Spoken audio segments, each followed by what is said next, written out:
ఇప్పుడు మనం ఇక్కడ ప్రిన్సెస్ కట్ కోసం షేప్ ని డ్రా చేసుకోవాలి. సేమ్ ఇక్కడ చూపించాను కదా మీకు, ఎపెక్స్ పాయింట్ యొక్క లెంత్, ఎపెక్స్ పాయింట్ యొక్క విత్ కలిసిన ఈ ప్లేస్ ని మనం మార్క్ చేసుకోవాలి.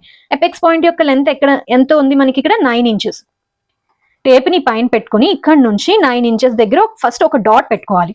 పెట్టుకున్న తర్వాత ఇప్పుడు ఇక్కడ నుంచి ఎపెక్స్ పాయింట్ యొక్క విత్ కోసం 3 ఇంచెస్ ఈ రెండు కలుస్తున్న ఈ పాయింట్ దగ్గర చిన్న క్రాస్ మార్కింగ్ అనేది చేసుకోవాలి. ఇదే మన ఎపెక్స్ పాయింట్ మార్కింగ్ అనమాట. ఇప్పుడు ఇక్కడ నుంచి కిందకి లైన్ ని స్ట్రైట్ గా డ్రా చేయకుండా ఇక్కడ కొంచెం 2.75 ఇంచ్ దగ్గర మార్క్ చేసుకోవాలి.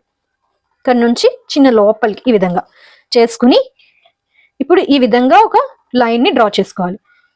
ఇప్పుడు మనకి డాట్స్ ఎంత వేసుకుంటున్నాం, 2 ఇంచెస్ కదా, ఇక్కడ నుంచి 2 ఇంచెస్ దగ్గర మార్క్ చేసుకోవాలి. నెక్స్ట్ ఇక్కడ నుంచి పైకి 1.5 ఇంచ్ దగ్గర మార్క్ చేసుకోవాలి. మార్క్ చేసుకుని ఇప్పుడు ఈ పాయింట్ ని కలుపుతూ మనం ఈ విధంగా కొంచెం కర్వ్ షేప్ ని డ్రా చేసుకోవాలి.